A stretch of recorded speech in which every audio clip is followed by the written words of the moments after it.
On your Thursday episode of Locked On Raptors, hey, offense, do something.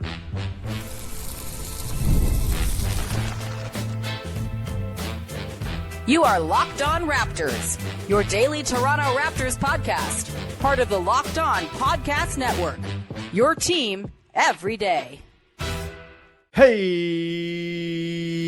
what's going on? And welcome to another episode of Locked On Raptors, part of the Locked On Podcast Network, your team every day. It is Thursday, February the 12th. I'm your host, Sean Woodley. I've been covering the Raptors now for 12 seasons on various platforms. You can follow my work over on Blue Sky. Find the show on Instagram. Join us in the Locked On Raptors Discord server. Link in the description of the podcast. 100% free to join, as always. And we're off and running here on a Thursday edition of the show, talking about a 113-95 loss to the Detroit Pistons and the Raptors' first meeting with the number one seed in the Eastern Conference. And you'd like for it to have gone better. I tell you that. It was not a particularly pretty effort from the Raptors, kind of from the jump. We will get into Jakob Poeltl's return, the mixed bag, the good offense stuff, the bad defense stuff. We got the good, the bad, the coming up. But we should start with a Toronto Raptors offense that just could not get a damn thing going in this game. They put up a 103.5 offensive rating in this game. In the half court, they scored is 85.9 points per 100 possessions. Their transition game could not get out in the open and sort of bolster their numbers like it usually does. And a very good Detroit Pistons defense just kind of flummoxed the Raptors throughout the night. And they lost this game because of it. Like, we'll get into the defense stuff. It wasn't a perfect defensive game by any means. There was an element of shooting variance in this game. One of the worst teams in the league at three-point shooting, the Detroit Pistons, both in volume and in accuracy, had themselves a 14 of 34 night, 41%. Cade Cunningham hits the second most threes he's ever hit in a game in his career. There was some wacky shooting stuff in this game for sure. The Pistons are coming off a game in their last one where they had 5 threes hit total. This is a team that suffers from the exact same sort of bad accuracy, low volume problem the Raptors do.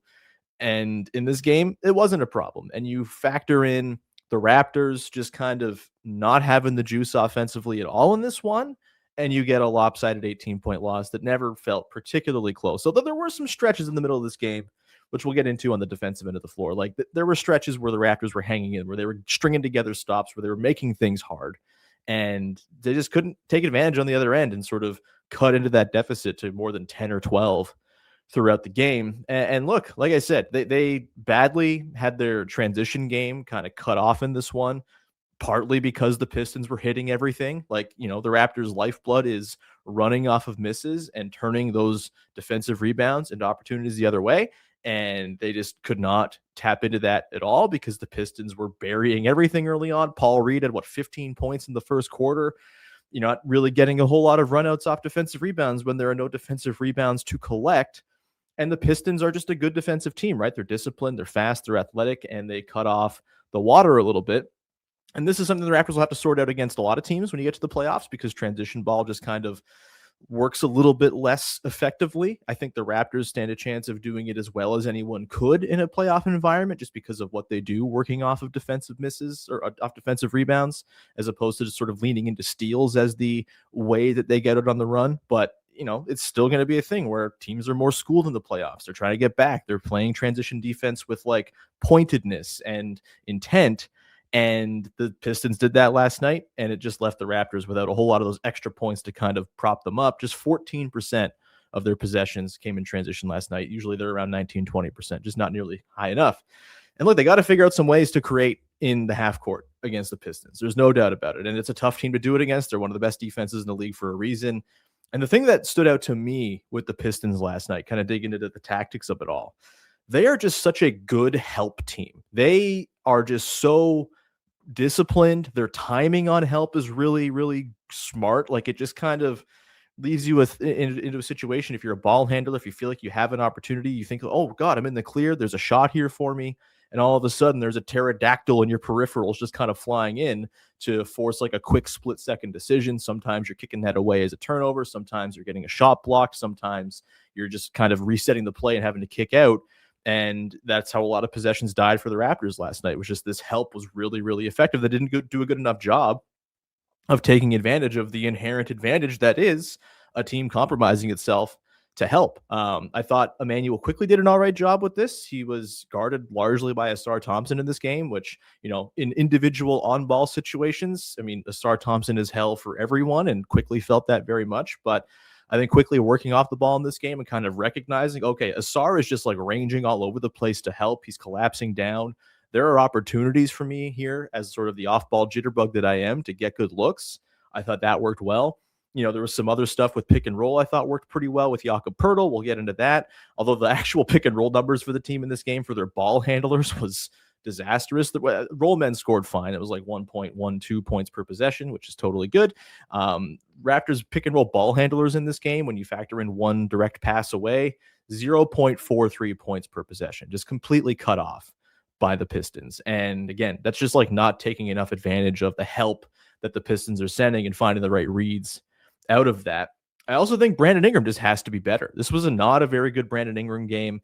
He was 5 of 7. He was efficient, but Brandon Ingram needs to be taking more than 7 shots in a game against a defense this good. And credit to the Pistons. Like, we saw a lot of those possessions that we've seen over the course of this year where you get, sort of the ball at the top of the arc, quickly he's kind of dribbling it away. And, it looks like he's being indecisive or slow, but it's really all just waiting for the play to develop because they're trying to run Ingram through some off-ball stuff to get him into a spot where he likes to catch the ball and go to work. And when they got it to him last night, it actually worked fine. He was 4 of 4 in possessions where he was guarded by Tobias Harris and he got the shot up. That was great. Like, that's a matchup he should exploit theoretically, but the way the Pistons just kind of make it hell for you, they're physical, they're grabby, they're nasty. Like, they make those off-ball sort of mazes of screens, not just a maze for the defender, but for the offensive player to try to navigate as well. And you had all these possessions just kind of, clock ticks down, ticks down, and Ingram catches it with like 8 seconds left because they've taken so much time to develop the play. I think they got to get more creative with how they get Ingram the ball in this particular matchup, and against good defenses that are gonna snuff out that off-ball stuff to get him loose. Like, you have to, maybe it's as simple as you bring him up have him bring him up the floor and kind of run high pick and roll with him. Maybe you run those sort of pitch plays where he kind of comes out of the backfield like a running back on a pitch from Quickly or Scotty and gets ahead of steam going downhill, as opposed to kind of working baseline up with Ingram, where baseline up, the Pistons just have length and off-ball smarts and all this stuff. They're cutting off those entry passes. I think maybe you got to try to get Ingram the ball above the arc a little bit more to see what you can do there, just because it just didn't work in this game. They just didn't get him the ball nearly enough. And look, the Raptors scored well in isolation in this game too. I think it was 1.2-ish points per possession per synergy as well. And when they had those moments where it was, Ingram going to work against Tobias Harris, or Quickly, I thought had some great moments against Kevin Huerter and Duncan Robinson and guys that he can burn off the bounce without needing a screen. Scotty had his moments in isolation as well too. Like, those were good possessions for the Raptors where they kind of simplified things. It was when they were trying to play the sort of off-ball stuff, the Darko ball, where things didn't quite work. And I think against a team as good as the Pistons, you kind of want to simplify things, invite as few good defenders to the action as possible. And particularly if they're going to stick Asar Thompson on Emmanuel Quickly, like, this has to be a matchup where the Raptors wings go to work. If they're going to use their best defender on a guard, which I don't know if is the best use of resources considering where the Raptors' strengths are and the other options they might have to throw it quickly. Like, we'll see if JB Bickerstaff adjusts that going forward. But I think if you are the Raptors, like, you got to try to spam it with Barnes and Ingram in that situation if Asar is going to be off the ball, and try to take advantage of Asar being an eager helper and those guys being good passers to really unleash Quickly. I think that was where they kind of found the best moments of their offense in this game. Quickly goes off for 18. He gets 9 threes up, 4 of 9 overall. Like, that's where they kind of made hay in this game. And that's got to be something they lean more into. Scotty's got to take more than 13 shots, frankly. Like, both Ingram and Barnes need to have it flow through them a little bit more. I thought Barrett was solid. I thought, as sort of an outlet guy, as a transition finisher, he did the right stuff, again, sort of capitalizing on help as a baseline cutter, stuff like that. But really, if they're going to throw Asar Thompson on Emmanuel Quickly, I think they're almost doing you a favor and begging you to kind of go through your strength, which is the isolation play and the power play of Ingram and Barnes. And the Raptors just didn't do enough of that last night. And it was way too much of, all right, let's just try to get Ingram the ball in the low post and go to work from there. Like, maybe just be more direct about it. Maybe involve a little less complication getting him the ball. just have him bring it up, like, or again, use those sort of backfield pitch plays that I think, have worked pretty well when they've been trying to, grease the wheels a little bit of the offense this season so far. And so, yeah, like again, there was some other stuff on offense that worked, right? There were moments, I think, when Jakob Poeltl was on the floor in particular, you saw the way he helps grease the offense along. The Raptors scored at a better than 136 points per 100 possessions when he was on the floor last night, and scored 80 points per 100 possessions when he was not. You see the help that he is as a screen and dive guy, as a screen slipper, as someone who can just kind of finish those chippies around the rim. They got to lean more into that. And we'll get into that coming up in just a second here as we kind of dig into the defensive end of the floor and woven that in. We weave that into the return of Jakob Poeltl, which was nice to see him back on the floor. Bit of a mixed bag. Offense, not bad. Defense, not so good. We'll get to that coming up in just 1 second here. Today's show is brought to you by our friends over at TurboTax. Tax season does not have to take over your life. This year, TurboTax is making it easier than ever to just hand things off and move on with your day. With TurboTax full service, you can have your taxes done for you by a trusted local expert start to finish without the stress or the guesswork. Instead of spending hours trying to figure out forms, you can meet with a local TurboTax expert in person or connect online. They handle everything from W-2s to self-employment forms and work to get you every single deduction. You can upload your documents, go about your day, and get updates right in the TurboTax app. It's a huge time saver and gives real peace of mind of knowing an expert is handling it. I hate doing taxes. Having someone do it for me sounds like an absolute dream. And for a limited time, you can live that dream and have your taxes done by a local TurboTax expert for just $150 all in. If a TurboTax expert didn't file for you last year, just file by February the 28th. Take taxes off your plate and get back to your life. Visit turbotax.com/local to book your appointment today. Back at it here, talking Raptors, Pistons, and we'll get into Jakob Poeltl and the Raptors defense in a second. But just a reminder, the Locked On Raptors Everydayer Club is open and available for you to sign on up. Link in the description of the podcast. It's $5 a month, $50 for the year, and it gets you ad-free episodes of the podcast every single day. Also includes the bonus episodes I've been doing. If you want to get those ad-free as well, put out one of those yesterday on Colin Murray Boyles answering a mailbag question from one of our pals in the Discord. Speaking of Discord, you also get access to a Locked On Discord. It's separate from our Locked On Raptors one. It's a network-wide Discord for Locked On listeners from across the world. It's very fun. Come hang out, and all you got to do is pay $5 a month, $50 for the year at the link in the description of the podcast to sign on up. Thank you in advance for doing those. So it helps me very much, and I very, very much like you. All right, let's get into the defense, Jakob Poeltl's return, kind of all those things intertwined. Like, look, there are things the Raptors can do, I think, to better execute offense against the Pistons than they did last night. Definitely got to go to the film room, adjust. This is, what you have coaches for. But there's just going to be a cap, I think, on what the Raptors can do offensively against the Pistons. And if they're going to beat the Pistons in the remaining games they have, if they happen to come across them in a postseason matchup, likely in a second round, if it gets that point, like, they're going to have to figure out ways to lead with defense and have their offense just kind of get them by enough to scrape out close victories. That's going to be the pathway. And like I said on yesterday's show or earlier this week, like, the Pistons offense is not great. It looked fantastic last night. B-ball Paul out there just like jacking up the stats. But all told, they came into the game last night as the 19th best half-court offense in the league. They're like 11th in the league overall. This is not some elite offense that is impossible to slow down. The Raptors got to do a better job. And I think last night, with Jakob Poeltl back in the mix, like, again, I thought on offense, he brought it in the way you'd hope. The pick and roll stuff, the finishing, the screening, the grease in the wheels, all that was nice. Defensively, though, it was a pretty rough showing for Poeltl in his return after missing 24 games. And so, yeah, you get this kind of mixed bag of feelings about Poeltl upon his return. Again, the pick and roll defense looked completely lost in this game for the Raptors, and a large part of that was Jakob Poeltl. And look, it's probably what you would expect, right? He missed 24 games. The Raptors have been playing at like a pretty high level defensively. It's a tough level to just kind of get back up to in your first game back when maybe you're still not fully 100%. You're testing things out. You're seeing where you are going into the All-Star break. I know some people maybe had quibbles with, should they have played him? Should they wait it out after the All-Star break? I don't know. I'm not a doctor. I think that's for the doctors and team staff to decide, and they seem to know what they're doing pretty well. So I don't have an issue with him playing. But defensively, he just look, it's a tough way to come back into the mix after missing a month and a half, almost 2 months. Okay, welcome back. You're playing the number 1 seed. And yes, there's no Jalen Duren and no Isaiah Stewart, but Cade Cunningham's still there. And Cade Cunningham is arguably the best pick and roll operator in the NBA right now.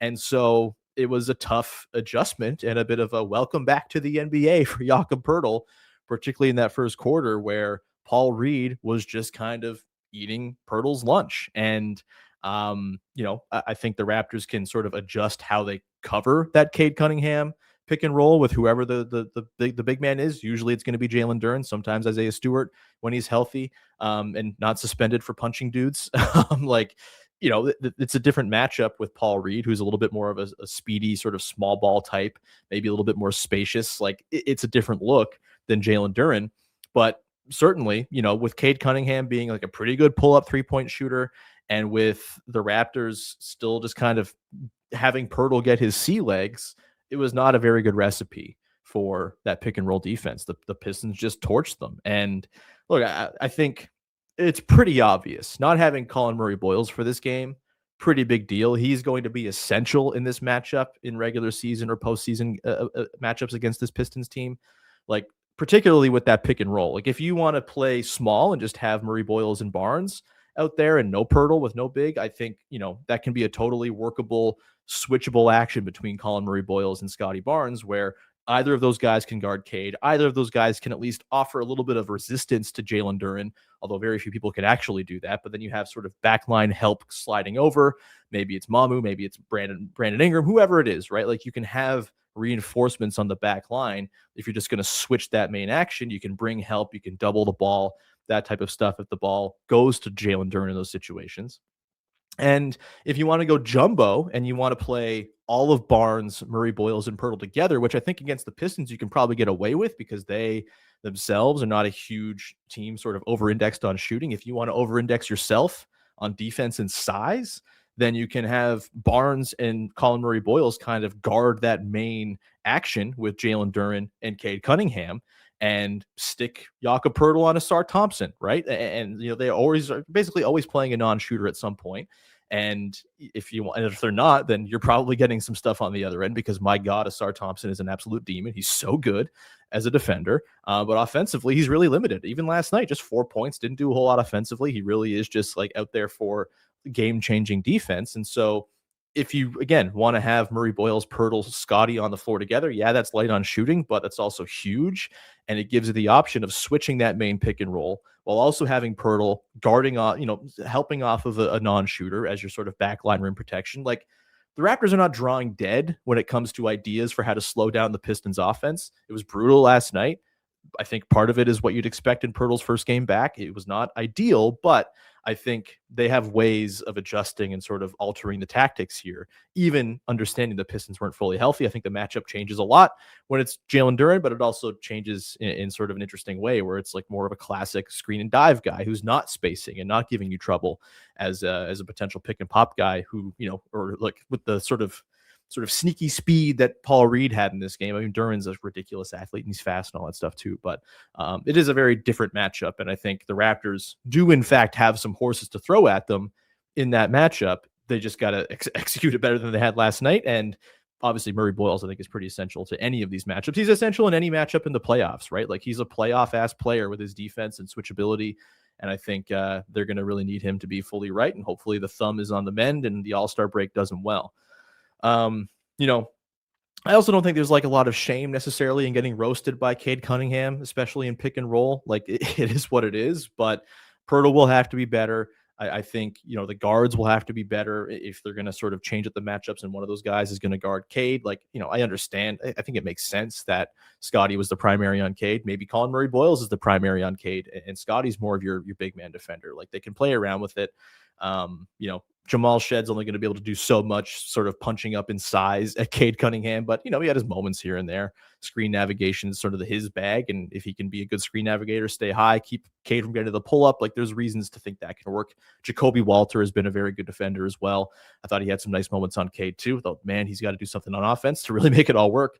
All that said, like the Raptors are not going to win shootouts with the Detroit Pistons, right? If it's in the 110s, 120s, I don't think the Raptors are going to have the juice to win those games because the Pistons defense is just that good, and the Raptors have some pretty sort of, fundamental issues with their offense. Like, again, they can adjust and get things sort of humming a little bit more than they did last night, but the sort of lack of guard creation, the lack of overall shooting, like that's always going to cap what they can do against a defense that good, I would think, even though the Raptors have performed very well against good defenses this year. It's kind of strange.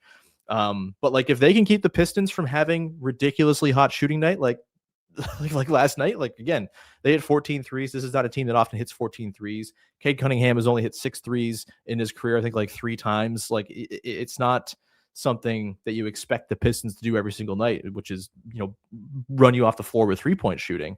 But yeah, like they're going to have to defend better if they're going to have a chance of beating the Pistons. It's just full stop. Like they're going to have to win games 98-94 against Detroit, not 121-118. And last night was just not good enough. I think they'll get it figured out with Poeltl.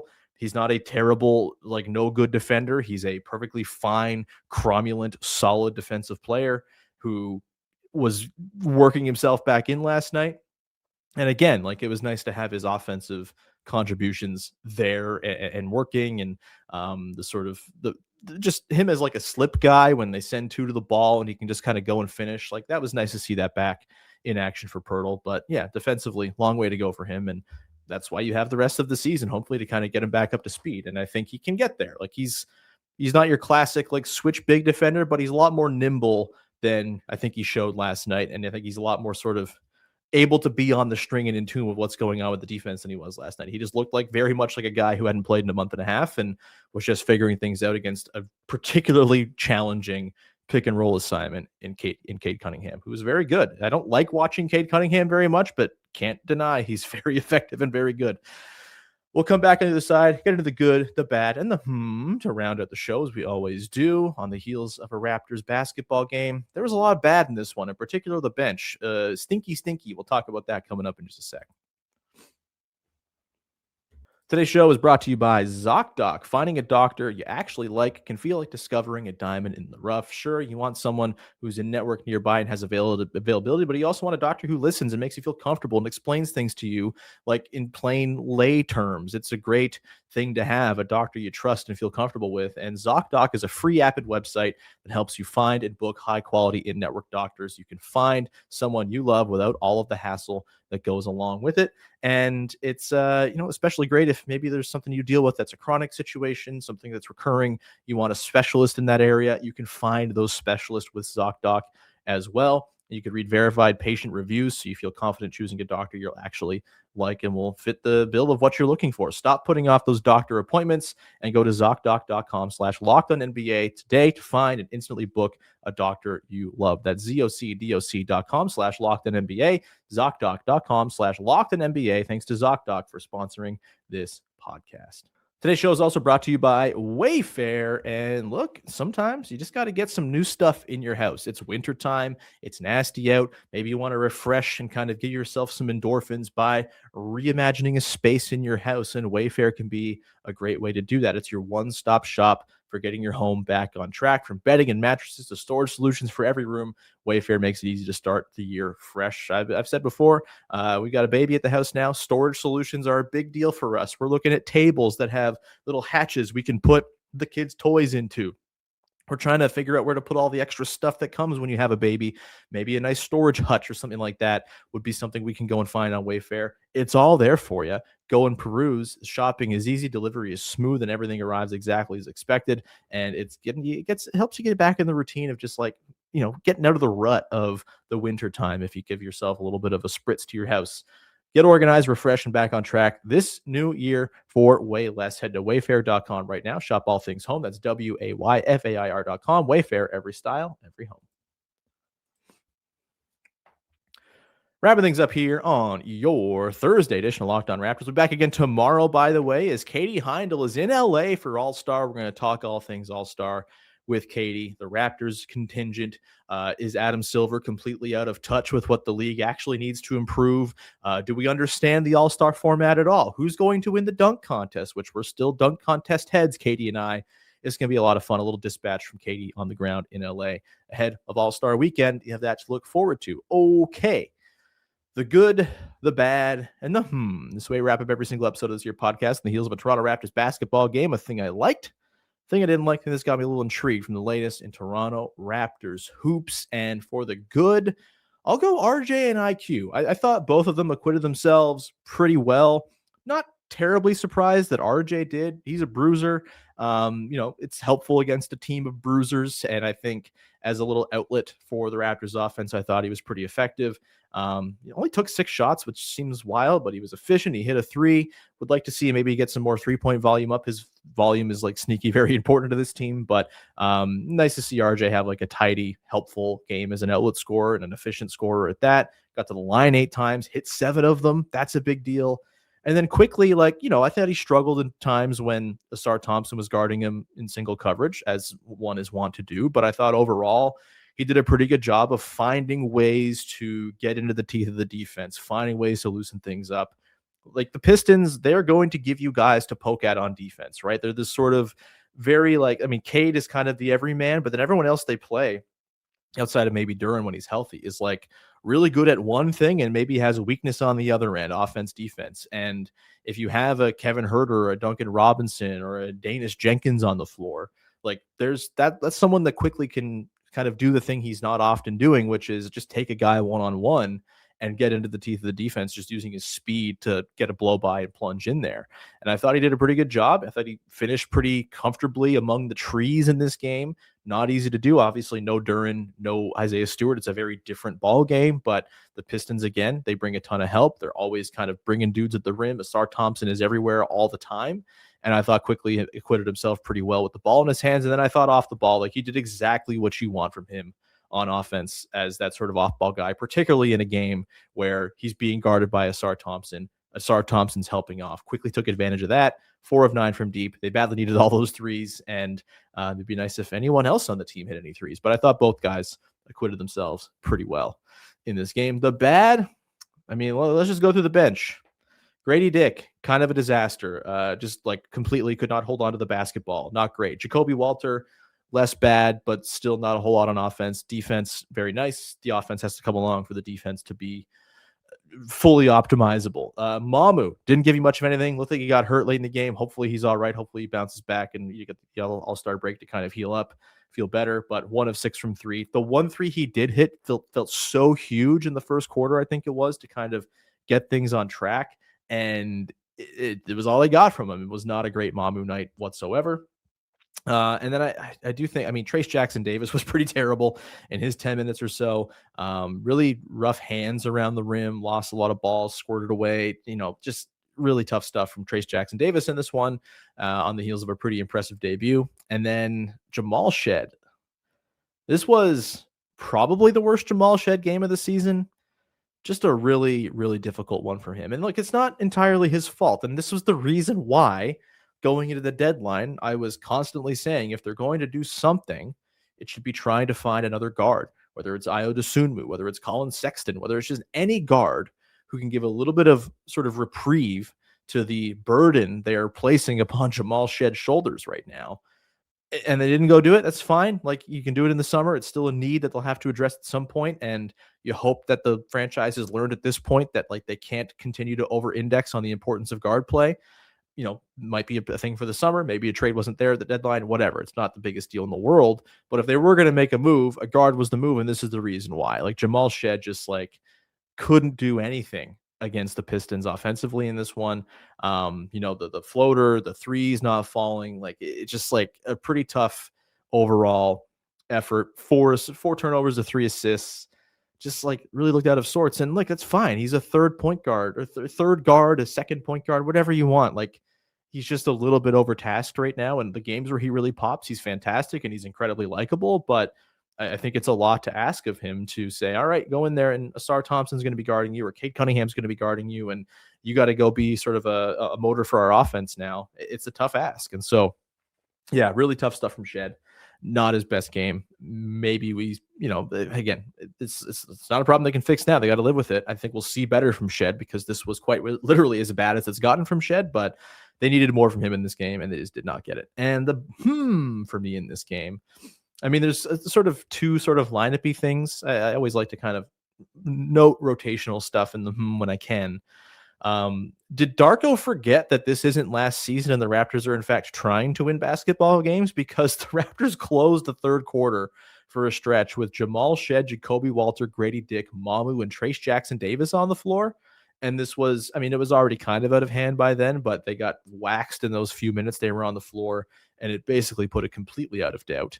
And not a rotation pattern I wish to see again. It was a lineup fresh out of March 2025, and not really what I'm looking for. Strange call. I don't know. I mean, Scotty had foul trouble all night. That messed with the rotation patterns. I'm sure they won't see that lineup out there again, but an interesting call when you have your full slate of starters to go no starters in a game that you're ostensibly still trying to, keep the Pistons within touch in, and it just didn't. And weird stuff. Other lineup stuff, though, we did potentially see a glimpse of the way the rotation might break down with IQ, RJ, Poeltl sharing the floor at the start of the second quarter. You had both Barnes and Ingram on the bench, and Barnes again was in foul trouble, so maybe this is not exactly how they're going to do things. But I think it's sensible to kind of load up a second unit with IQ, RJ, and Yak.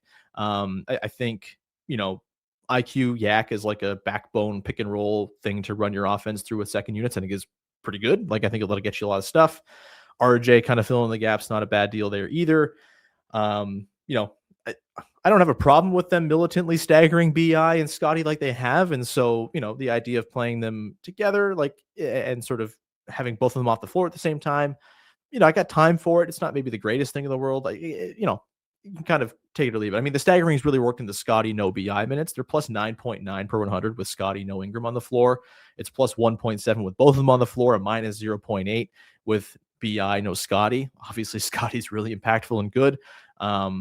Curious to see if that was just sort of a foul trouble related rotation pattern, but the IQ RJ Yak trio has actually been pretty effective this season as well. They've got a tiny amount of sample. It's like a +3 net rating and barely any possessions, but I think those guys make sense together. Maybe you throw in Walter, maybe you throw in Colin Murray Boyles off the bench, maybe if there's Mamu, you're just going to go full offense. I think there's ways to make that an interesting look, but just some interesting rotation stuff. Now they're fully healthy, and I think as they're getting towards the playoffs, I think keeping an eye on how they do the rotation patterns and who's playing when and who's playing with whom, I think will give us a good glimpse as to sort of how they are hoping to line things up going into a playoff series. And then, of course, a playoff series will happen and the matchups will be completely changed and you'll have to sort of adapt on the fly and everything will be thrown out the window because that's how the playoffs work. But keeping an eye on the rotation patterns for the rest of the season. Do they keep doing the staggering thing? Do they do the Scotty no BI minutes, but try to avoid the BI no Scotty minutes? That's hard to do, obviously. Can they find ways to do that? Do they stack BI with those other starters? Do they have Scotty and 4 bench guys and then the other 4 starters sprinkling in? I think there's all kinds of interesting ways that they can kind of play around with this. When you have your full roster, this team has a lot of dudes who can fit in a lot of different ways. And I think that's going to be one of the storylines to watch to close the season. But we'll leave it there. Thank you so much, as always, for rocking with the show. Back again on Friday, Talk All-Star with Katie, live from LA. It won't be a live show, but we'll record it and post it, and it will seem live if you want to make it feel that way in your own brain. Either way, follow, subscribe, rate, review, tell a friend, join the Discord, link in the description of the podcast, join the Everydayer Club, link also down there, and it's $5 a month, $50 for the year, gets you ad-free episodes of the show every single day, plus access to a Locked On network-wide Discord, which is lots of fun. There's a lot of people in there. We're talking Olympics, we're talking NBA stuff, hockey, whatever it is, you can come hang out. We'd love to see you. And we will leave it there. Thank you so much. Have a wonderful rest of your day. Talk to you Friday. Bye-bye.